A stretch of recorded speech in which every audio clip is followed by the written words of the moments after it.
નમસ્કાર, ભારત ટાઈમ્સ ન્યૂઝની સાથે હું છું લવલીન કૌર। ભારત એ વિવિધતામાં એકતાવાળો દેશ છે। ભારત એક એવો દેશ છે કે જ્યાં બધા જ ધર્મના લોકો એક સાથે એક સામટા રહે છે। એક સાથે જ્યારે હળીમળીને રહેતા હોય ત્યારે એકબીજા પર વિશ્વાસ કરવો એ ખૂબ જ વ્યવસ્થિત વાત છે અને ખૂબ જ નોંધ લેવા જેવી બાબત છે। પરંતુ અત્યારનો સમય એવો થઈ ગયો છે કે એકબીજાના સંપ્રદાય પર લોકો ખૂબ જ આક્ષેપ પ્રત્યાક્ષેપ કરી રહ્યા છે, ટિપ્પણી કરી રહ્યા છે અને વિશ્વાસપાત્ર હવે ન માત્ર લોકો પરંતુ સાધુ સંતો પણ નથી રહ્યા। વારંવાર આવી ઘટનાઓ બનતી હોય છે। આવા કિસ્સાઓ સતત પ્રકાશમાં આવતા હોય છે કે સાધુ સંતો પણ અત્યારે સીધા આરે નથી રહ્યા। એક સાધુ સંતનું કામ શું? લોકોના મનના વિચાર સાંભળવા અને લોકોને મનને શાંત કરાવવું, એટલે એમને એક દિશા બતાવે, ન કે લોકોનું માઇન્ડ વોશ કરવું। અત્યારે આવી ઘટનાઓ સતત બની રહી છે અને આ ઘટનાઓ પર હવે વાત કરવું એટલા માટે જરૂરી બની ગયું છે કારણ કે હવે એક વિવાદ બની રહ્યું છે। ન માત્ર વિવાદ એક જગ્યાના રહ્યો છે પરંતુ એ વિવાદ સતત વકરી રહ્યું છે અને એક સંપ્રદાયને નડીને વળી રહ્યું છે। અને હવે જ્યારે એક સંપ્રદાયમાંથી કોઈ પણ એક માણસ હોય કે કોઈ એક સાધુ સંત હોય, જ્યારે એના નામ પર કોઈ પણ વ્યક્તિ આંગળી ચીંધે એટલે એ સમુદાય બોલવા માટે આવી જાય છે। પરંતુ સાધુ સંતો જ્યારે સીધા માર્ગે ન ચાલતા હોય અને નામ બગડે તો સાથે સાથે એના પાછળ એક આખું સંપ્રદાયના નામ બગડી જાય છે। અને જ્યારે એક સંપ્રદાયનું નામ બગડે ત્યારે આજુબાજુમાં રહેતા લોકો એ લોકોને શકથી નજરથી જોવા માંડે છે। લોકો વચ્ચે આપસી મતભેદ થઈ જાય છે, મનભેદ થઈ જાય છે અને વારંવાર આવી ઘટનાઓ સતત બની રહી છે। સાધુ સંતોનું નામ આવી રહ્યું છે, એ પણ એવી બાબતોમાં જે વિચારાય એવી નથી। દુષ્કર્મ જેવી બાબતમાં જ્યારે નામ આવે સાધુ સંતોનો તો ખરેખર વિચાર કરવા જેવી આ બાબત છે કે દેશની સાથે રાજ્ય કઈ દિશામાં જઈ રહ્યું છે। આવું જ બન્યું છે। સાધુ સંપ્રદાયની આપણે વાત કરીએ તો સ્વામિનારાયણ સંસ્થા સાથે સંકળાયેલા સાધુ સંતો છેલ્લા ઘણા સમયથી વિવાદમાં ચાલી રહ્યા છે। ન માત્ર માણસોની સાથે પરંતુ એના પહેલાં પણ સાધુ સંતો જે વિવાદમાં આવ્યા હતા। એક સંપ્રદાય જે સાધુ સંતોના નામે વિવાદમાં આવી હતી, સ્વામિનારાયણ સંપ્રદાય, કષ્ટભંજન હનુમાનજી પર જ્યારે એ ભેદ ચિત્રોનો વિવાદ આવ્યો હતો એ હજુ ભૂલાયો નથી। એવા અનેક વિવાદો પણ આવ્યા, પરંતુ જ્યારે એ નારી શક્તિની વાત આવે, નારી શક્તિને આપણે સર્વોચ્ચ સ્થાન આપીએ છીએ, પરંતુ જ્યારે એવી મહિલાઓ સાથે આવી ઘટના બને તો પ્રશ્ન કરવો જોઈએ। જે ઘટના બની છે એક મહિલા સાથે, એક પીડિતા સાથે દુષ્કર્મની ઘટના બની છે કે શાદી એટલે કે એને લાલચ આપવામાં આવ્યો કે લગ્ન કરીશ અને ત્યારબાદ તેની સાથે દુષ્કર્મ આચરવામાં આવ્યું અને ત્યારબાદ એવું કહેવામાં આવ્યું કે આપણે તો લગ્ન નથી કરી શકતા કારણ કે એ સંપ્રદાય જ એવો છે કે સાધુ બનીને રહેવાતું હોય છે। પરંતુ જે સંપ્રદાયના લોકો છે એ હવે સામે આવ્યા છે કારણ કે એમને પણ હવે દેખાઈ રહ્યું છે કે જે સાધુ સંતો છે એ સંપ્રદાયના નામે અમારું જ સંપ્રદાય ખરાબ કરી રહ્યા છે, અમારું જ નામ બગાડી રહ્યા છે અને એટલા જ માટે હરિભક્તોમાં ભારે રોષ છે, અલગ અલગ જગ્યા પર વિરોધ પણ કરી રહ્યા છે। એટલા જ માટે ચર્ચાની શરૂઆત કરવી છે। મારી પેનલ ગેસ્ટ બે લોકો મારી સાથે જોડાઈ ગયા છે, શૈલેષભાઈ જે હરિભક્ત છે અને વાઘજીભાઈ પાટી જે હરિભક્ત છે। બંનેનું સ્વાગત છે આપનું। શૈલેષભાઈ, પહેલાં આપથી શરૂઆત કરીશ। જે રીતે અત્યારે પરિસ્થિતિનું નિર્માણ થયું છે, લોકો હાલ વિરોધ કરી રહ્યા છે, પરંતુ એક સંપ્રદાયમાંથી સાધુ જે દરમિયાન આવું કૃત્ય કરે, આવી વાત સામે આવે એટલે બીજા સંપ્રદાયના લોકો પણ શંકાની નજરથી જોતા હોય છે। શું કહેશો? આપની પ્રતિક્રિયા શું રહેશે? ત્યાં શંકાની નજરથી નહીં, હવે આ તો શું કેવું કે અમે અત્યારે તિલક ચાંદલો બહાર કરી નીકળે ને એટલે તરત તમને એમ કહે છે તમારા સ્વામી જુઓ, વિડિયા બતાવે અમને કે જુઓ તમારા સ્વામી પરચા પૂરે એમ, તમારા સ્વામી તો હાજરા હાજર છે, એવું એવા અમને મેળા સંભળાવે છે લોકો। પણ આ લંપટ સાધુના વેશમાં શૈતાન લોકો જે છે સાધુના વેશમાં ઘૂસી ગયા છે। હવે આમની હકાલપટ્ટી કરવી જોઈએ અને મૂળ એને પેલા જે ગ્રહસ્થના કપડા, અમારી જેવા સફેદ કપડા પહેરીને એમને પોતાના ઘરે અને મૂળ ધંધો કરવા માટે હીરાના કામમાં અથવા તો ખેતીના કામમાં લગાડીએ તો એમને ખબર પડશે કે શું છે આ બધું, શું કરવું પડે, સાધુ કેમ થવાય, સાધુ શું કહેવાય, એ માટેની બધી આપણે એની જોડે બધો કાર્યક્રમ ગોઠવવો પડશે, ત્યારે જ આ લોકો સુધરશે। ત્યાં સિવાય આ લોકો સુધરે એમ છે લાગતું નથી। બિલકુલ। અને બીજી વાત એ કે આજે વડતાલના કોઠારી સંત વલ્લભ એવું બોલ્યા કે અજેન્દ્ર પ્રસાદના માણસો છે। અરે કોઈ પણ ના માણસો હોય આવું કામ કરશે, ચલાવી લેવામાં આવશે નહીં। અજેન્દ્ર પ્રસાદના હોય તો તમારા ગુરુ પણ હમણાં 6 મહિના પહેલા એના વિશે કેમ બોલતા નથી? જે અત્યારે મામલો સંછેડવાનો નથી અથવા તો સંછેડે ગયેલો છે એને તમે શું કરવા કરો છો? જે અત્યારે જે પરચા પૂરી રહ્યા છે તમારા સંતો, જે આ દેવ પક્ષના કહેવાતા, એના વિશે બોલવા માટે તમે બે શબ્દ બોલો, એના વિશે કોઈ બોલતું નથી। ખાલી પગલા લેશું એવું કહી દે 6 મહિના થશે એટલે બધું શાંત બેસી જશે પાછું. એટલે બધે પાછા બિલકુલ. હતા એમને પાછા થઈ જશે અને પાછા આવા પરાક્રમો કરતા રહેશે. આમની જી. માટે કોઈ નિયંત્રણ રાખી શકે એવો એમની પાસે કોઈ ચહેરો નથી, એવો વ્યક્તિત્વ નથી. કારણ કે અવારનવાર આવા જે કોઈની જમીન પડાવી પચાવી પાડવી. હમણાં થોડાક દિવસ પહેલા જુનાગઢના સાધુનું આવેલું હતું, 1.5 કરોડ રૂપિયાનું જેવી મેટર થઈ ગયેલી હતી એમની જોડે. ત્યાર પછી વાડી મંદિરમાં આવ્યું. ત્યાર પછી આ ગરડાના આજે તમે આ કાર્યક્રમ અમે હરિભક્તોએ આપેલો છે, વિરોધભાઈ કરેલો ગરડાની અંદર સૃષ્ટિ વિરુદ્ધના કૃત્ય બંને સંતો સામસામા કરી રહ્યા છે. જે ન જોઈ શકે એવા વિડીયો છે, અમને પણ શરમ આવે, લજ્જા આવે એવા વિડીયો ઉતારેલા છે એ લોકોએ. તો અમે બસ અમારો એક જ વિરોધ છે એમની જોડે કે તમે આ બધું બંધ કરો અને જી. તમારે જો આવા ધંધા કરવા હોય તો તમારા ઘરે જતા રહો અને ગ્રહસ્થ સમાજને તમે જે કરવું એ કરો, મેરેજ કરી લો. પણ તમે આ બધાને શું છે કે બસ સાધુને મફતમાં મોજ કરવી છે, કઈ કમાવા જવું નહીં પૈસા, અને બધી અહીંયા લીલાઓ કરવી છે અને મન ફાવે એવા કર્મો કરવા છે. બિલકુલ. અને શૈલેષભાઈ, આજે આપની વાતમાં પણ રોષ દેખાઈ રહ્યું છે, અને જે દરમિયાન સાધુ સંતો એવું કરતા હોય છે, સંપ્રદાયને પણ દુઃખ થાય છે. હવે આગળ આપ લોકોનું લક્ષ્ય શું રહેશે? કઈ રીતે આવા લોકોને પોતાના સંપ્રદાયમાંથી અલગ કરવું છે? હવે આવા લોકોને જોડે જ્યાં સુધી અમે ગાંધી સીધિયા માર્ગે આંદોલન કરીએ છીએ ત્યાં સુધી તો વાંધો નથી. પછી આ લોકોને મારી નહીં પણ બારે કાઢવા જોશે અને સાદા કપડાં પહેરાવીને અને પોતાના ઘર ભેગા કરવામાં આવશે. બિલકુલ. અને હવે જ્યારે આ સમગ્ર બનાવ જે બન્યો હતો સામે આવ્યો, ત્યારબાદ તમામ હરિભક્તોનું આ બાબતને લઈને શું કહેવું છે? હરિભક્તોનું કહેવું એવું જ છે કે કોઈ પણ જે પણ સંસ્થાનો સાધુ હોય, વડતાલ સંસ્થાનો હોય, ગરડા મંદિરનો હોય, તો એને તાત્કાલિક એને મંદિરમાંથી નામ હટાવવામાં આવે અને ત્યાગાશ્રમમાંથી બહાર કાઢવામાં, દૂર હટાવવામાં આવે અને સફેદ કપડાં પહેરીને એને ઘર ભેગો કરવામાં આવે. બિલકુલ. આપની સાથે જે અન્ય લોકો પણ છે, તમામ લોકો જે લોકો વિરોધ કરી રહ્યા છે, એ લોકોનું શું કહેવું છે કે કઈ રીતે આગળની રણનીતિ ઘડવી છે?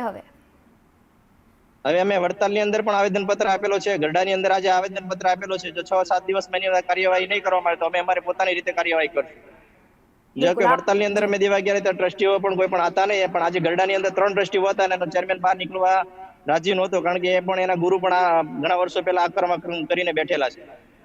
અને વિમુખ ભાનુપ્રકાશ કહેવાય છે, એના પણ સૂત્રોચ્ચાર કરેલા છે અમારા હરિભક્તોએ, અને એને પણ હટાવવા માટે માંગ કરેલી છે અમે. બિલકુલ. એટલે તમે લોકો અને બીજું એ કે આ લોકો છે બાળ દીક્ષા કરે છે, નાની ઉંમરના બાળકોને દીક્ષા આપી દે છે, કારણ કે નવી નવી સારી સારી ગાડીઓ દેખાડે અને મોજ મજા કરાવવાની વાતો કરીને બાળકોના માઇન્ડ વોશ કરીને સાધુ થવા માટે એ લોકો પ્રેરે છે. પછી 18 વર્ષ પછી ના થાય ત્યારે જયારે એમાં યુવાની જાગૃત થાય છે ત્યારે ન કરવાના કર્મો કરે છે. એના માટેનું જો કારણ હોય તો બાળ દીક્ષા છે. જી બિલકુલ. અને જ્યારે આપ લોકો આવેદનપત્ર આપવા માટે ગયા ત્યાર દરમિયાન ટ્રસ્ટીઓએ શું કોઈ પણ પ્રકારનું નિવેદન આપ્યું છે કે કેમ?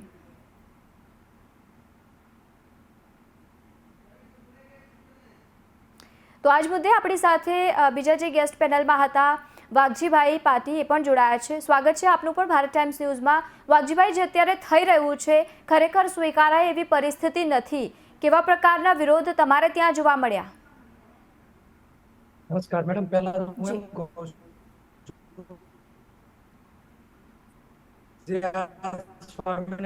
જે સાધુ છે ને એ બી એના બાપાને પૈસા કમાવા માટેનો એક બિઝનેસ થઈ ગયો છે. સાધુ કોને કહેવાય? સ્ત્રીને ધનનો ત્યાગી સાધુ. એક રાયબાર ધન ત્યાગીથી ન રખાય. અમારા શાસ્ત્રમાં એવું બતાવવામાં આવ્યું છે કે એક રાયબાર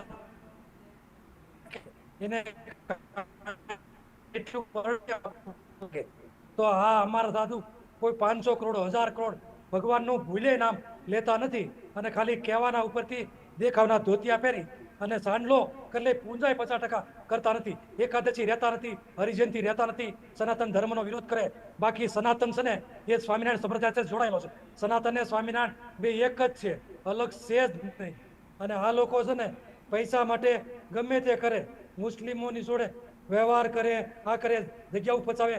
વડતાલની અંદર જે ભંડારમાં બેઠેલો જે કોઠારીનો માણસ, એ મૂળ કોઠારીનો શિષ્ય આજે 2-3 વર્ષ પહેલા 6-7 કરોડ રૂપિયા અને ગામની લેડીઝને લઈને જતો રહ્યો, તો એ લોકો ઉપર કોઈ પગલા ભરાણા નથી. એ જે ઘનશ્યામ ખંડારી છે એનો જ શિષ્ય આવા અનેક મંદિરમાં થાય છે. અને જે કોઈ અમે કહેવા જાય તો આખરે અમારી પર પોલીસ અને એફઆર કરીને ફસાઈ દે. આ જેનો ધંધો છે.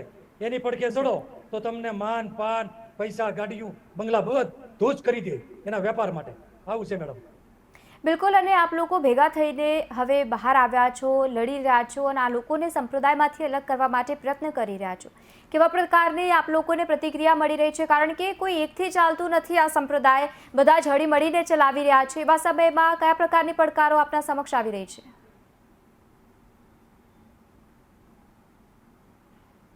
કે જે અત્યારે જે ભાઈ છે, અત્યારના એના જે બેઠેલા રાકેશ પ્રસાદ, એ જાહેરમાં એવું કે હું તો અઠ્ઠે ગઠ્ઠે છું. અઠ્ઠે ગઠ્ઠે એટલે હું, મને આ લોકો લાવ્યા છે અને એ સાધુ હારે એવું સેટિંગ કરે કે તમને કઈ તકલીફ પડે તો હું તમારી જોડે, મને તકલીફ પડે તો હું તમારી હારે. આવી રીતે મિની ભગત ચાલે છે. કાયદેસરના એ આચાર્ય નથી. અને જ્યારથી આ રાકેશભાઈ આવ્યા છે ત્યારથી સંપ્રદાયમાં દિન પ્રતિદિન ઝઘડા ને ઝઘડા થતા રહે છે. એટલે મૂળ કારણ ત્યાં છે શિક્ષાપત્રીનું ઉલ્લંઘન કરવું, સત્સંગી જીવનનું ઉલ્લંઘન કરવું, પ્રાઇવેટ ગાડીઓ રાખવી. સ્વામિનારાયણ સંપ્રદાયમાં રાયભાર ધન રાખવાની મનાઈ છે. રાયભાર ધન ન રખાય તો પછી ગાડીઓ બંગલા આ બધું કેવી રીતે રખાય? આ કોઈ ત્યાગી નથી, આ એક પ્રકારના ભોગી છે. માટે આને કોઈ પણ સંજોગોમાં સલાવી લેવાય નહીં અને સલાવી પણ અમે નહીં લઈ. અમે જ્યાં મળશે ત્યાં એને લેશું, રોડ ઉપર ઉતરશું, આંદોલન કરશું અને એને માટે જે પણ કાંઈ કરવું પડે એ બધું જ કરશું. એને ધોતિયા ખેંચીને અમે જપશું. અમારો કદાચ આહુતિ આપવી પડે આમાં તો પણ અમે કુરબાન છીએ. અમે પાછા પગલાં ભરવાના નથી કોઈ પણ સંજોગોમાં. અમે એમને મૂકવાના નથી. જે એને કરવું તે કરે. અમારો એક જ નક્કી છે, અમે કોઈ હિંસા ઉપર ઉતરવાના નથી. અમે એમ જ કહીએ છીએ કે ભગવાનની આજ્ઞા પ્રમાણે રહ્યો. ભગવાનની આજ્ઞાથી વિરોધ જાઓમાં. તમે ઘેરેથી નીકળ્યા ત્યારે તમારો સંકલ્પ શું હતો? કે ભગવાન ભજવા અને ભજાવવા.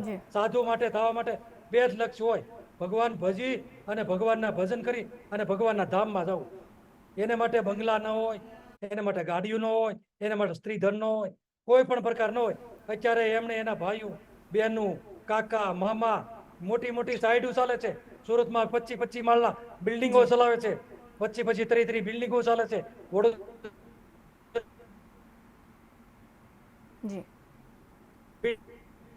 જી બિલકુલ, જી બિલકુલ. શૈલેષભાઈ, આપણી તરફ આવીશ કે અત્યારે જે પરિસ્થિતિનું નિર્માણ થયું અને ત્યારબાદ હવે બધી જ વસ્તુઓ સામે આવી છે, એક બાદ એક જે રીતે ચેકિંગ હાથ ધરવામાં આવી રહી છે, હજુ સુધી નક્કર પગલાં નથી લેવામાં આવી રહ્યા. જે તે સંસ્થા તરફથી ત્યાં અનેક સંતો મહંતો જોડાયેલા છે, અનેક લોકો વિશે પૂછપરછ કેમ નથી અત્યાર સુધીમાં કરવામાં આવી રહી? આપ લોકોએ તેને વિશે કોઈ પૂછપરછ કરી છે કે કેમ?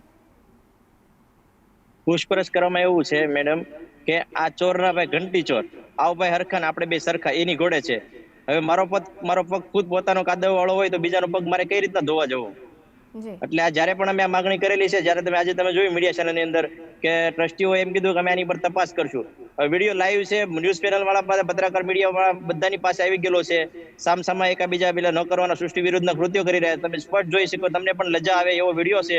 કોઈ પણ અમે ગ્રહસ્થ પણ ન જોઈ શકીએ એવી કડંગી હાલતમાં વિડીયો છે. સાધુ ત્યાં જ છે હાજરમાં. અને પણ આ લોકોને આવી ગયું છે કે ગમે ત્યારે આવી રીતના આવે ભોપાળો એટલે થોડાક સમય ગુમ થઈ જાય, 15-20 દિવસ, 25 દિવસ, વધીને 6 મહિના સુધી. ત્યાર પછી ધીમેથી પાછા ફરીથી માર્કેટમાં આવી જાય છે. કારણ કે આની માટે કોઈ પગલાં લે એવું છે નહીં. એટલે એનો આ લોકો ફાયદો ઉપાડે છે. દિન પ્રતિદિન આવા નત નવા કર્મો કરે છે અને એના કારણે અમારે હરિભક્તને નીચું જોવા જેવું થાય છે. બિલકુલ શૈલેષભાઈ, જ્યારે આવી કોઈ ઘટના બનતી હોય છે ત્યારે એકબીજા પ્રતિ મતભેદ થઈ જાય છે અને દ્વેષ અને ભાવનાથી બે સમુદાયના લોકો અલગ અલગ એકબીજાને જોવા લાગે છે. આમાં સમુદાયની તો વાત જ નથી ને. જે ખોટું કરે છે એના માટે કોઈ પણ બી હોય ખોટું કરે છે અને ખોટું જ કહેવાનું છે. કારણ કે આજે તમે જો વડોદરાની અંદર એક બળાત્કાર કરેલો છે, જુનાગઢની અંદર સ્વામી અંબા બચાઈ પાડેલી છે. કોઈ પણ હોય એને બહાર પાડો, ખુલ્લા પાડો એને, અને જે પણ કઈ હોય એને તમે તાત્કાલિક નિર્ણય લાવો. કારણ કે સત્તાધારી પક્ષો જે અત્યારે અંદર શાસન કરતા હોય, એને વહીવટ કરતા હોય, શાસ્ત્રી હોય કે કોઠારી હોય, કોઈ પણ બી હોય, ચેરમેન હોય કે ટ્રસ્ટી હોય, આ બધા જયારે નિર્ણય નહીં લે ત્યાં સુધી આમનું થતું જ રહેશે. અને આ લોકોની એક મિલીભગત છે. 22 વર્ષથી આ ઝઘડો ચાલે છે. 22 વર્ષથી તમે જો કેટલાય તમે ન્યૂઝ મીડિયામાં તમને તો ખબર જ છે, જાહેરાત કોઈ પણ સાધુનું આવે એટલે થોડાક દિવસ થાય એટલે પૈસાની લાલચ આપીને અમે તો ફરિયાદીને શાંત કરી દેવામાં આવે છે અથવા તો એન પ્રકારે ડામી દેવામાં આવે છે. બિલકુલ બિલકુલ. અને વાઘજીભાઈ, હવે આવનારા સમયમાં જે રીતે આપણે કીધું છે કે ગાંધી ચિંધ્યા માર્ગે અમે લોકો આંદોલન પણ કરવાના છીએ, શું લાગે છે કે તેનાથી કોઈ પણ પ્રકારની અસર જોવા મળશે? કારણ કે આ તો વર્ષો જૂની કથા ચાલતી આવી છે કે હજુ સુધી કોઈ પણ પ્રકારના આવા સાધુ સંતોને ખાલી માત્ર અમુક દિવસો જોવા પૂરતી જ કાર્યવાહી હોય છે, પછી નથી કરતા.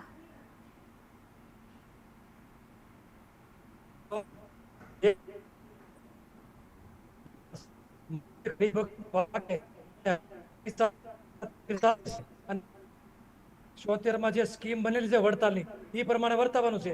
હાઈકોર્ટે સ્કીમ બનાવી છે કે ત્યાગીઓને મંદિરમાં રહેવાનું અને મંદિર એને દવા દારૂ જે કાંઈ ખર્ચો હોય મંદિર દે અને દે છે, છતાંય આ પ્રાઇવેટ કરે છે. એટલે અમે પેલા ટ્રસ્ટીને ઘેરાવ કરશું, ટ્રસ્ટીને ઘેરે જાય છું, નહીં આવે હાલે તો અમે એનો ઘેરાવ કરીને ગમે તે પ્રમાણે કાઢશું. અને આવા લપટ સાધુને ગમે ત્યાં મળે ત્યાં અમે સાથે જ રાખી છીએ કપડાં બરમુડા, એને ગમે ત્યાં મળે અમે પહેરાવી દઈશું અને જગ જાહેર અમારે જે કરવું પડે તે અમે કરીશું, પણ પાછા પડવાના નથી અમે કોઈ પણ હાલતમાં. અને આજની તારીખમાં અમારી પાસે સંગઠન વધતું જાય છે. સર્વ સનાતન ધર્મ પણ અમારી જોડે જ છે. પરોક્ષના સંતોય અમારી જોડે છે. એક પણ સંત અમારા વિરોધમાં નથી. જી બિલકુલ. અને શૈલેષભાઈ, જે રીતે અત્યારે નક્કર પગલાં લેવા માટે કહી રહ્યા છે અને બધા જ સબૂત પ્રૂફ એ લોકો પાસે છે, તેમ છતાં કહી રહ્યા છે કે આવનારા સમયમાં કાર્યવાહી કરશું, એવા સમયમાં તમામ હરિભક્ત મળીને આગળના સમયમાં શું પગલાં લેશે? આગળ જ્યાં સુધી ગાંધી ચીડિયા માર્ગે ચાલે ત્યાં સુધી વાંધો નહીં. પછી આમાં તો અમુક સમયે ભગતસિંહ પણ બનવું પડશે અને બીજા સનાતન ધર્મનો પણ અમે સહારો લેવો પડશે. કારણ કે આ સાધુ શબ્દ છે ને, હિન્દુત્વનો અંદર આમ તો સનાતન ધર્મનો સાધુ શબ્દ એટલે ત્યાગી હોય ને એના માટે સાધુ શબ્દ વપરાય છે. પણ અમારા માટે હવે ત્યાગીમાં તો જોઈએ ને તો 90% લોકો આમાં ખરાબ ઘૂસી ગયા છે. 10% સાધુ સારા હશે, નથી એવું નથી કહેતો હું, પણ આ 90% લોકોની હિસાબે સનાતન વાળા સંતોને પણ આના વિશે, કારણ કે ત્યાગી એક પણ ત્યાગી નું આવું આવે એટલે બધાને સાધુ ઉપરથી, સાધુ શબ્દ એટલે ત્યાગી શબ્દ ઉપરથી વિશ્વાસ ઉઠી જઈ રહ્યો છે. એટલે આમાં જ્યાં સુધી અમે ગાંધી ચીડિયા માર્ગે આંદોલન કરીએ છીએ ત્યાં સુધી વાંધો નથી. પછી અમે ભગતસિંહ પણ બનશું અને આનો કોઈ પણ એન કેન પ્રકારે અમે નિવાડો લાવીશું. બિલકુલ. અને શું લાગે છે વાઘજીભાઈ કે આવનારા સમયમાં જે રીતે આપ લોકો આંદોલન કરવાના છો, કોઈ પણ પ્રકારે તમે લાગે છે કે આવનારા સમયમાં તમને સફળતા મળી શકે છે કે કેમ?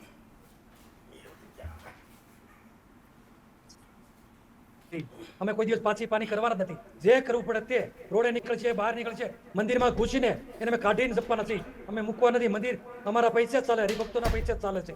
એટલે મંદિરમાં જઈને કરવું પડશે તો એ પણ કરશું.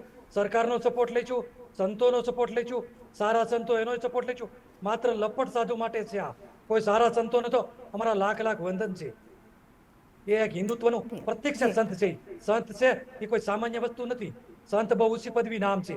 એને જે કલક લગાડે છે એને માટે કોઈ પણ છોડાય નહીં, ગમે તે હોય. એમાં સેજ પણ અમે સલાહવા તૈયાર નથી. બિલકુલ બિલકુલ. અને શૈલેષભાઈ, આવનાર સમયમાં આપ લોકો બિલકુલ જે રીતે અત્યારે રણનીતિ ઘડી રહ્યા છો અને ખરેખર એક સાચા માર્ગે તમામ લોકોને જઈ લેવા માટે ખૂબ જ સારા પ્રયત્નો કરી રહ્યા છો અને આવા જે લોકો છે જે બેવડા મુખવાળા છે લોકોને દૂર કરવામાં આવે, આ લોકો જે રીતે કરી રહ્યા છે એ માંગ પણ આપ લોકોની ખૂબ જ સરસ છે, આવકારવા જેવી છે. શું લાગે છે કે આવનારા સમયમાં સંસ્થા એ લોકોને સ્વીકારીને બહાર કાઢશે કે કેમ? શું કારણ કે જે રીતે આ ઘટના અત્યારે બની છે, નારી શક્તિની વાત આવે અને આવા સમયમાં મહિલાઓ સાથે આવું થાય, જે રીતે દુષ્કર્મનો કેસ બની રહ્યો છે, તેમ છતાં હજુ સુધી ટ્રસ્ટીઓ કહી રહ્યા છે કે આગળના સમયમાં કાર્યવાહી કરીશું, જો કે તાત્કાલિક ધોરણે કાર્યવાહી થઈ જવી જોઈતી હતી. અત્યાર સુધી મેડમ એમ જ ચાલતું હતું કે અમે કાર્યવાહી કરશું, એમ કરીને 2-5 મહિના કાઢી નાખે. એટલે એના જે ઘનશ્યામ કંડારી ગુરુકુળ ઘનશ્યામ શાસ્ત્રી છે, એમનું જયારે આવેલું એમના શિષ્યએ ખુદ એની પર આરોપ લગાવેલો અને કેસ ફરિયાદ દાખલ કરેલી, તો અરજી લીધેલી ત્યારે એ વખતમાં, તો પણ એની એફઆરઆઈ થઈ નથી અને પૈસાના જોરે મામલો દબાઈ દેવામાં આવ્યો. 6 મહિના પછી પાછા જાહેરમાં આવી જાય સાથે એનકેસ પ્રકારે. તો પણ અમે હવે આ વખતે અમને છોડવાના નથી. અમે પહેલા ટ્રસ્ટીઓને ટાર્ગેટ કરશું. અમે ટ્રસ્ટીઓની ઘરે હજારો લાખો હરિભક્તો જશું. અમે ટ્રસ્ટીઓને કહેશું, ભલામણ કરશું, હાથ જોડીને વિનંતી કરશું એમને. અને જ્યારે એવું નહીં બને ત્યારે જાહેરમાં એમના પરિવારની અંદર જાહેરમાં અમે આ વિડીયો બધા દેખાડશું. જી બિલકુલ. આપ બંને જણે અમારી સાથે જોડાયા તે બદલ આપનો ખૂબ ખૂબ આભાર અને સમગ્ર મુદ્દે ચર્ચા કરી. તો જે રીતે આ ઘટના બની અને ત્યારબાદ તાત્કાલિક ધોરણે પગલાં લઈ લેવા હતા, પરંતુ હજુ સુધી લેવામાં નથી આવ્યા. ટ્રસ્ટો અત્યારે પણ ટ્રસ્ટ એવું કહી રહ્યા છે કે અમે આવનારા સમયમાં જાંચ કરીશું અને આગળની કાર્યવાહી કરીશું.